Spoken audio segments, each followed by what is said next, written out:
All right, let's dive into the world of teen investing today. Sounds good. We're going to be dissecting this video. Okay. It's boldly titled, How to Invest as a Teenager. Mm-hmm. But the creator of it actually claims to have become a millionaire in his 20s using these very tips. Wow. So think of this deep dive as your guide to financial success, Okay. no matter how old you are. All right. And we'll be uncovering some actionable steps, like why asking for cash gifts could be a total game changer, Interesting. and how even your driving test can become a surprising financial power move. That's interesting. Yeah, I think Yeah. one of the things that's interesting about this video is that it uses teen investing as a hook, but the underlying message is really universal. Right. It's about the power of time in the market, and that even small steps that you take early on can lead to significant gains down the line. It's like that saying, the best time to plant a tree was 20 years ago. Right. The second best time is today. And this video jumps right into it, talking about compound interest. Okay. Really emphasizing that the earlier you start, the more your money kind of snowballs over time. Yeah. But let's get practical here. Okay.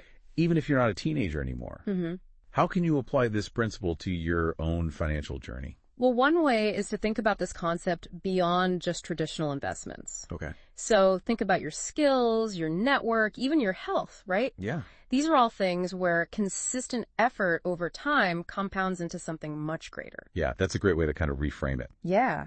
Now, the video gets specific with advice for different ages, starting with age 13. Okay. They recommend opening a custodial account, which I have to admit my parents never even mentioned to me. Wow.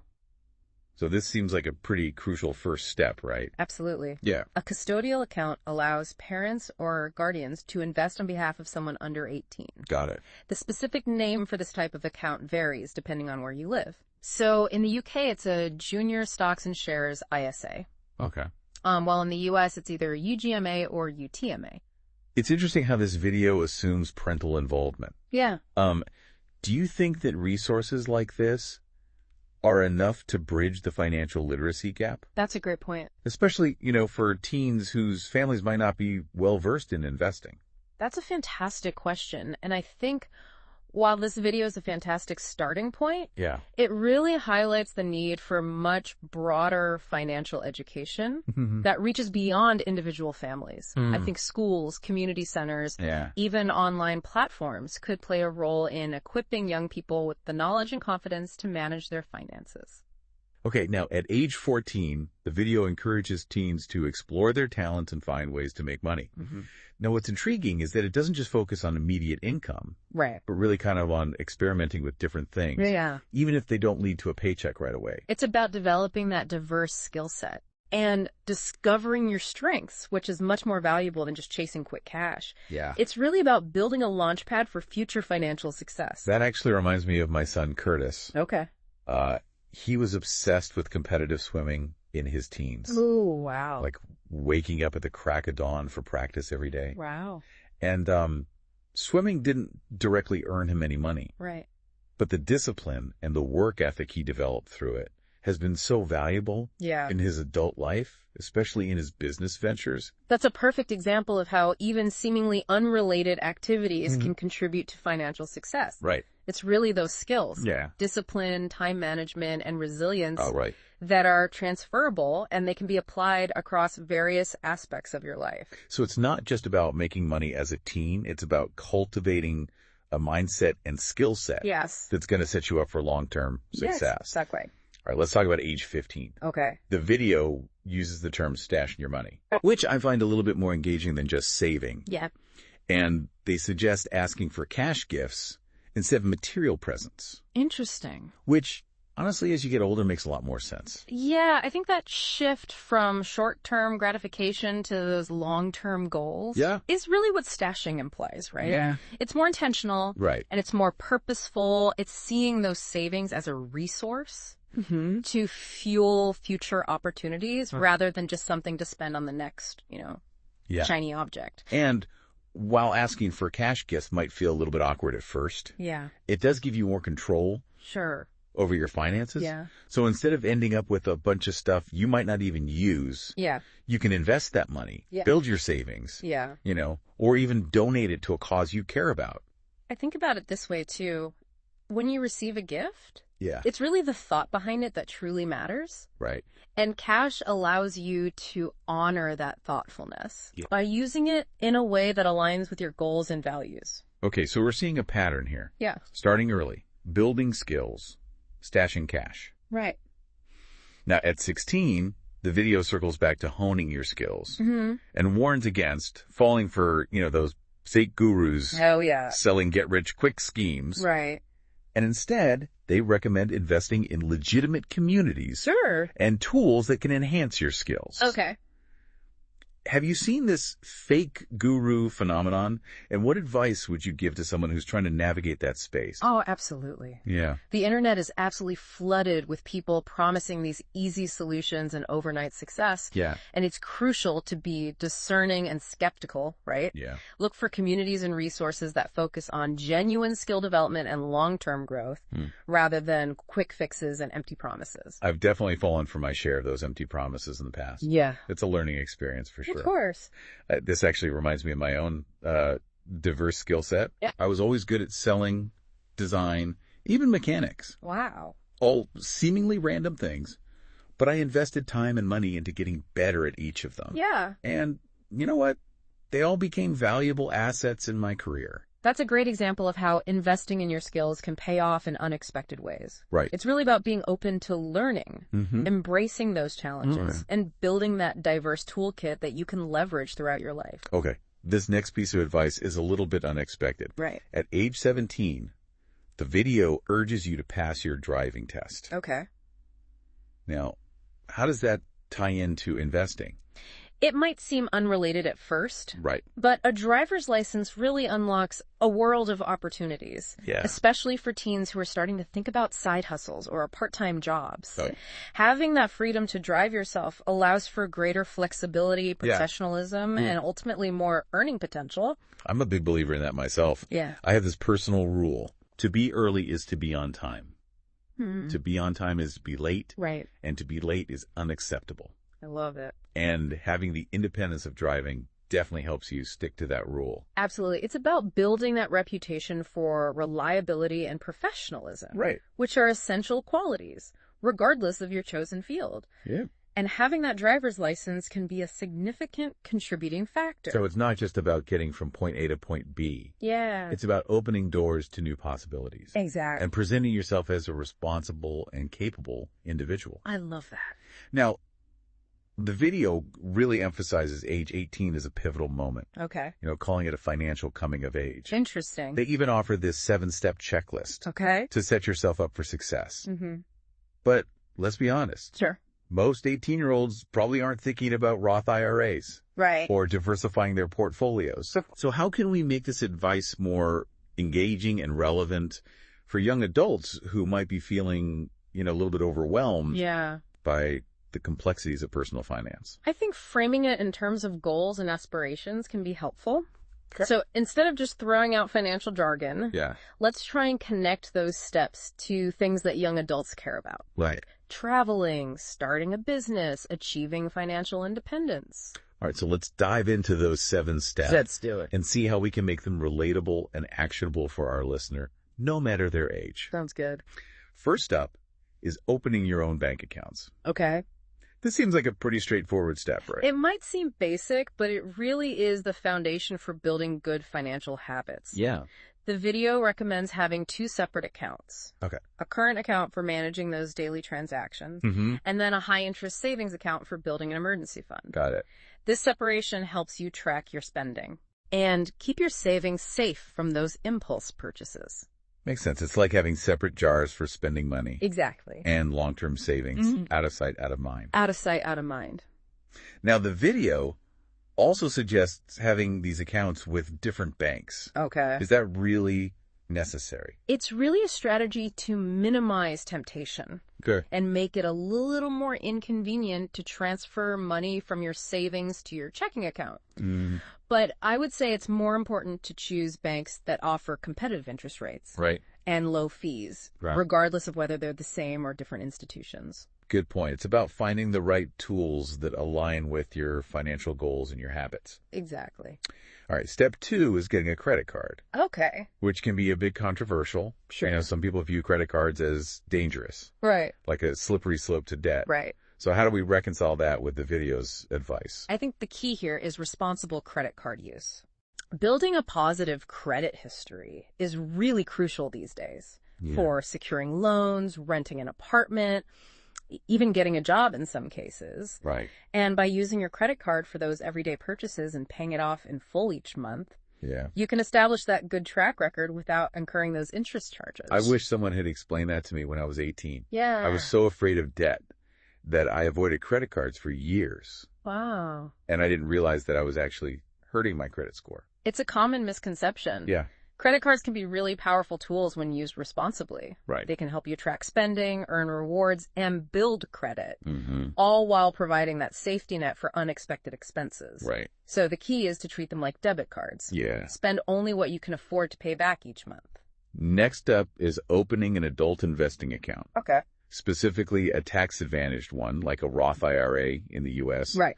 Or a stocks and shares ISA in the U.K. Now, I remember feeling completely lost when I first started investing. Sure. So how can we make this step less intimidating for young adults who might be new to the world of investing? Well, the good news is that investing has become much more accessible in recent years. Okay. Thanks to online platforms and the ability to buy those fractional shares. Right. You don't need a huge sum of money to get started. Got it. Even small, consistent contributions can grow significantly over time. Yeah. Especially when you take advantage of those tax-advantaged accounts. So it's about starting small, being consistent, and choosing the right type of account to maximize your returns. Exactly.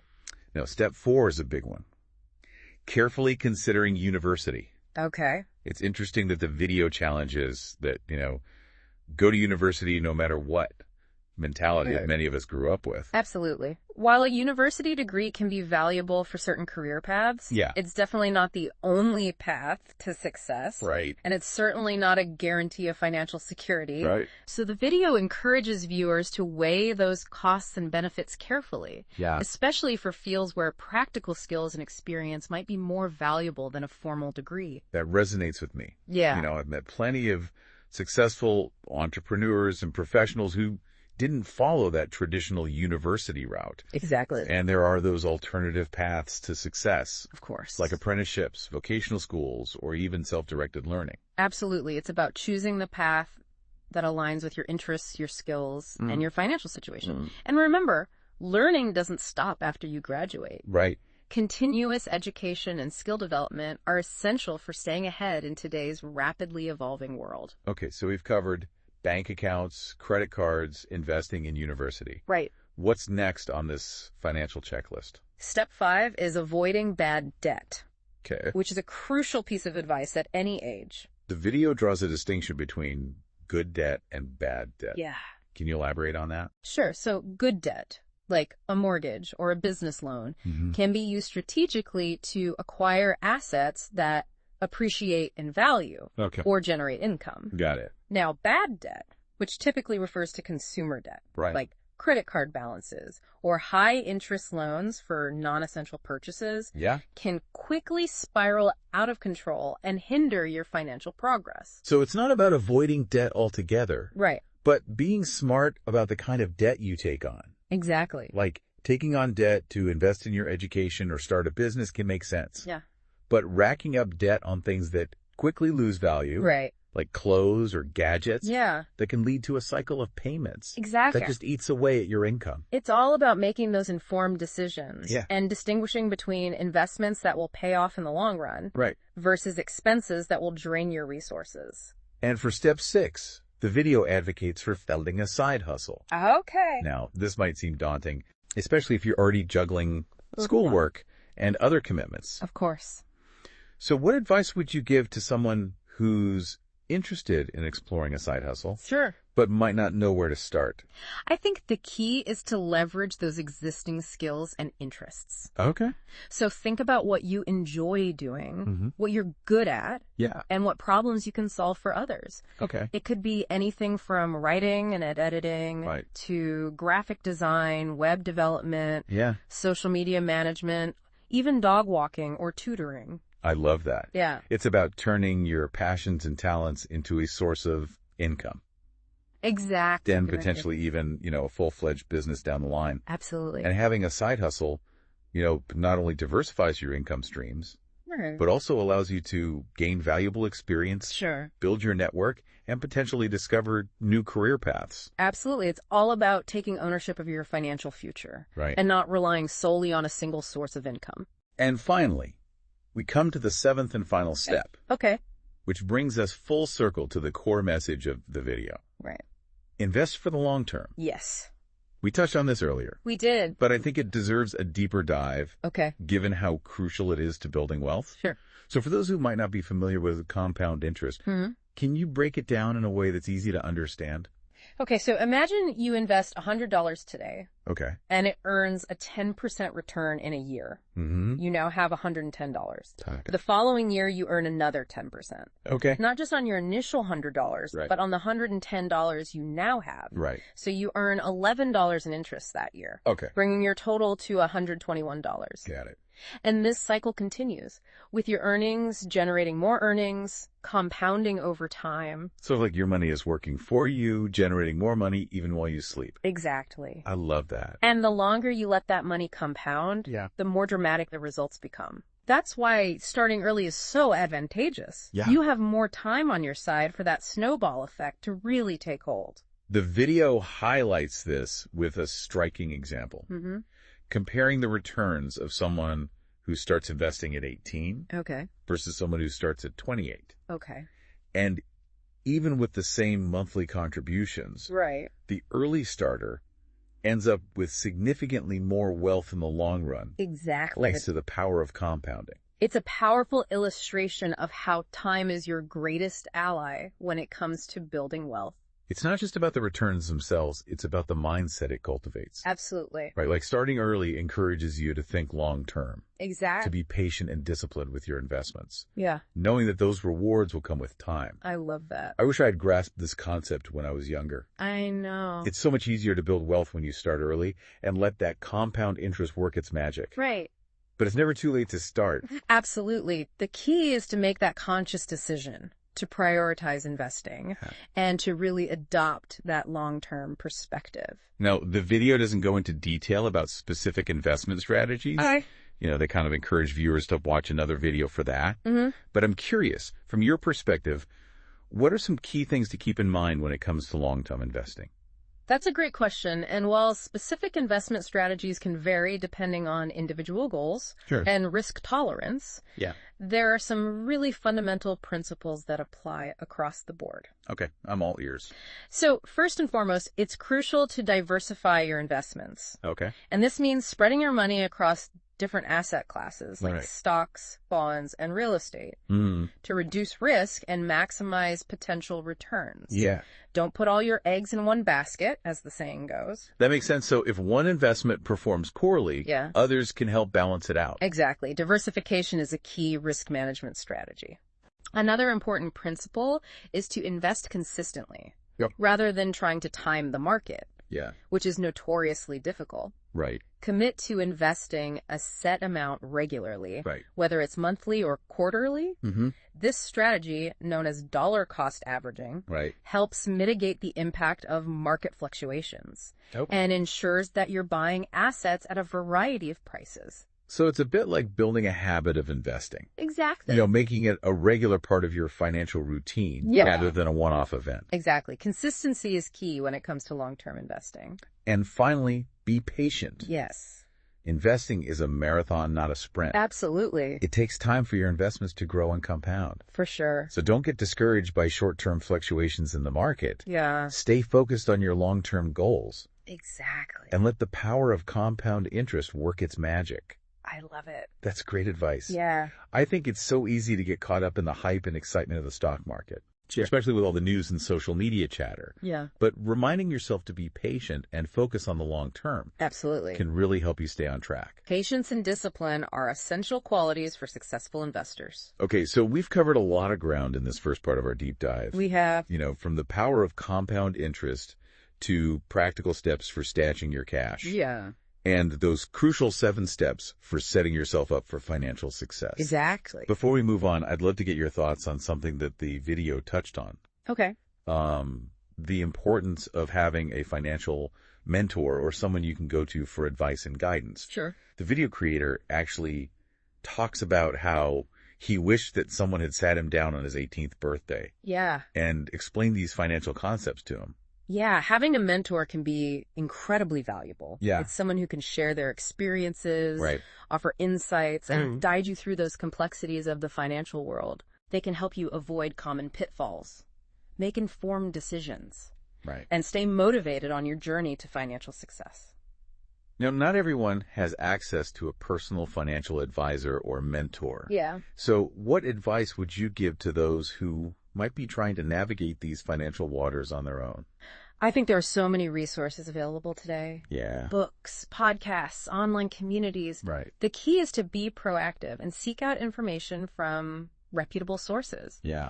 Don't be afraid to ask questions. Experiment. Yeah. And learn from your experiences. Right. Financial literacy is an ongoing journey. Yeah. And the more you educate yourself, right, the better equipped you'll be to make those sound financial decisions. That's fantastic advice. It's about taking ownership of your financial education. Yeah. And empowering yourself with the knowledge and skills to make informed decisions. Exactly. Yeah, I love that. Mm-hmm.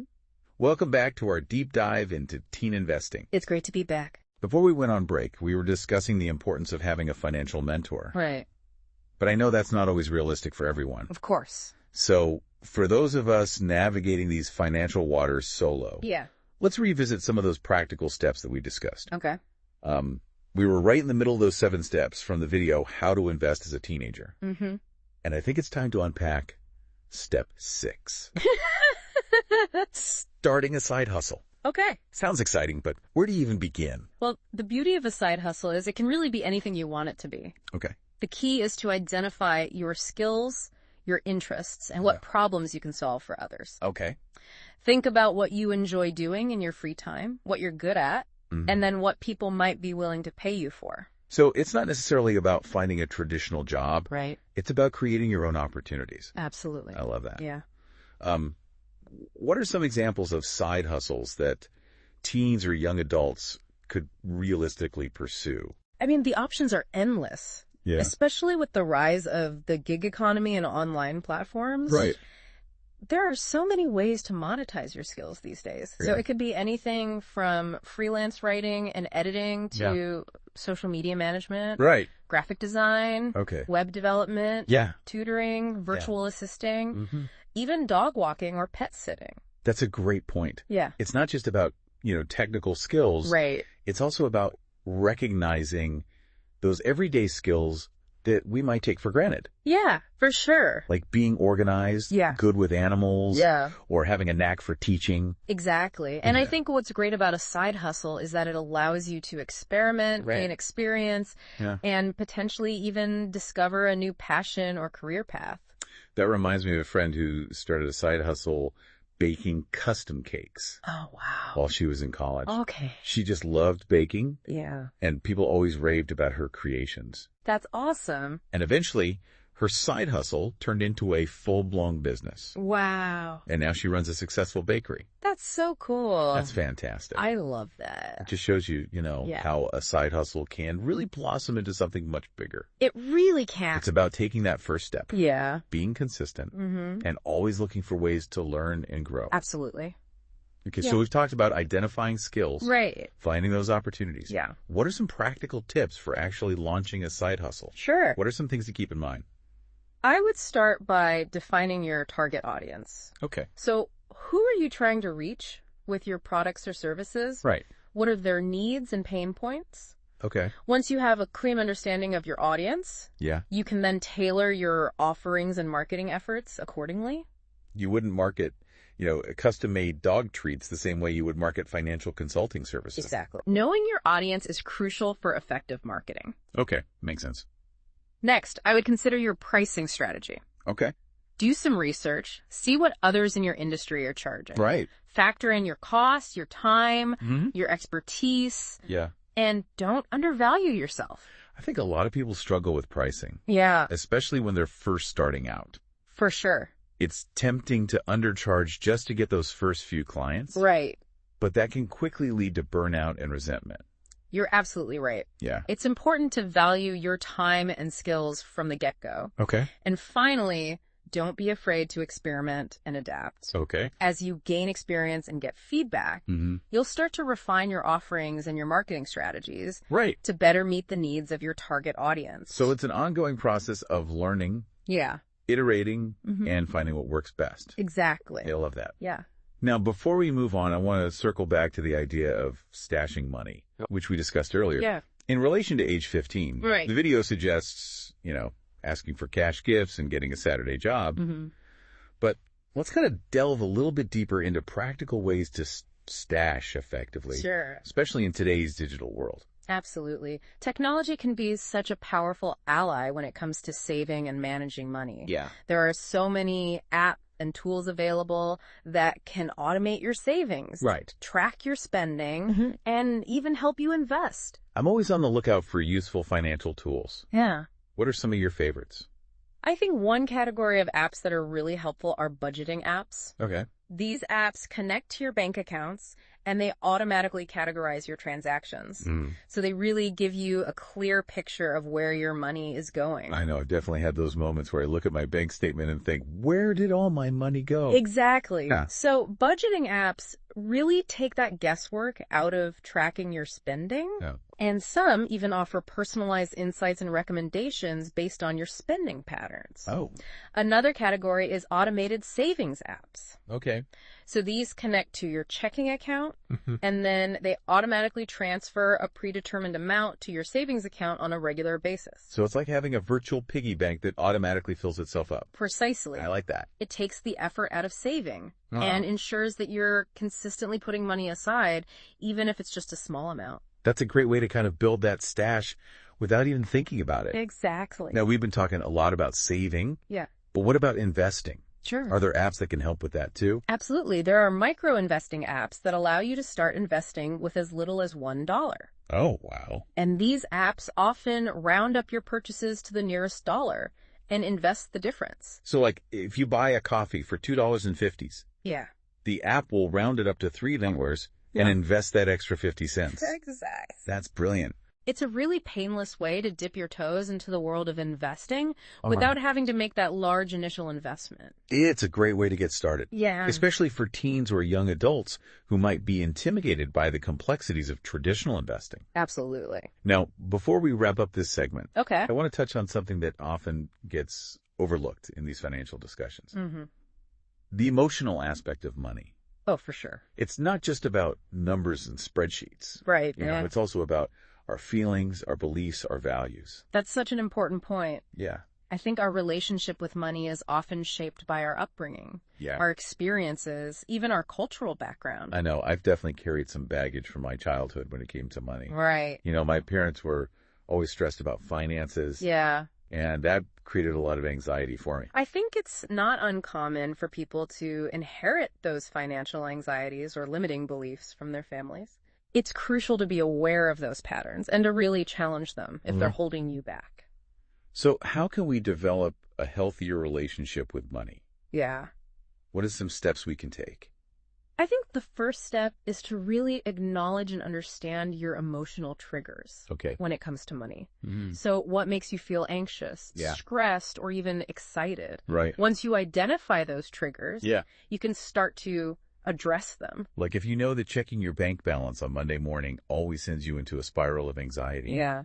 Maybe you need to find a different time to do it. Right. Or develop a system that helps you manage that anxiety. Exactly. It's all about finding what works for you. Yeah. Another important step is to be mindful of your spending habits. Okay. Are you spending money to fill an emotional void? Yeah. Or to impress others? Right. Or are you spending consciously and intentionally on things that truly align with your values and goals? I think a lot of us are guilty of that emotional spending at times. Yeah. It's easy to fall into that trap of, retail therapy or trying to keep up with the Joneses. Absolutely. But being mindful of those patterns can help us break free from those cycles. For sure. And make more conscious choices with our money. It's all about aligning your spending with your values. Yeah. And finally, don't be afraid to seek help if you need it. Okay. There are financial therapists and counselors who specialize in helping people address their emotional and behavioral patterns related to money.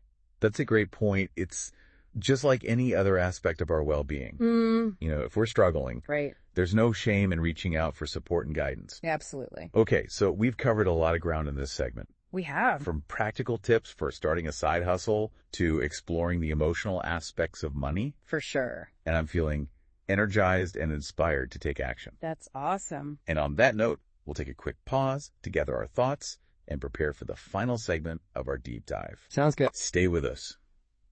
Welcome back to the final part of our deep dive into teen investing. It's been a journey. It really has. Exploring these financial concepts from the video, How to Invest as a Teenager. Yeah. I think we've given our listener a really personalized toolkit for financial success, no matter how old they are. Exactly. The beauty of these principles is they're applicable throughout life. Yeah. Never too early or too late to start building that solid financial foundation. So as we wrap up this deep dive, what are some actionable insights that our listener can walk away with? One of the most powerful takeaways for me is the idea of stashing instead of just saving. Yeah. Being intentional with your money, seeing it as a tool for growth and opportunity. It's a subtle shift in mindset, but it can make a big difference. Absolutely. Yeah. Instead of mindlessly putting money aside, we're actively building a resource to fuel our dreams and aspirations. And all the tools available today to help us stash effectively. Budgeting apps, automated savings, micro-investing platforms. It's amazing. Technology is really powerful. Really is. We can't forget about long-term thinking. Yeah. Starting early, even small amounts, Exactly. can make a huge difference. Absolutely. The magic of compound interest. Like planting a seed and watching it grow into a tree. That's a great analogy. The earlier you plant it, the more time it has to grow. And remember that growth isn't limited to just our financial investments. Right. We can invest in our skills, knowledge, relationships, health. Those are all important too. They might not have immediate financial returns, but they do compound over time. It's a holistic view of wealth. Absolutely. It's more than just money. It's our health, our relationships, our passions, our purpose. Now, this video focuses on teens. Right. I think these principles are really universal. Completely agree. No matter what stage of life you're in. Whether you're just starting your career, planning for retirement, or just want more control. So to wrap up, what's one action our listener can take today? What one thing will you do to start your financial journey? Or level up your existing strategy? Download a budgeting app. Set up an automated savings plan. Talk to family about finances. No matter how small, taking action is key. The journey of 1,000 miles begins with a single step. And the journey to financial well-being is no different. Start today. Watch your progress compound over time. Thanks for joining us on this deep dive into teen investing. It's been a pleasure. Until next time. Happy investing!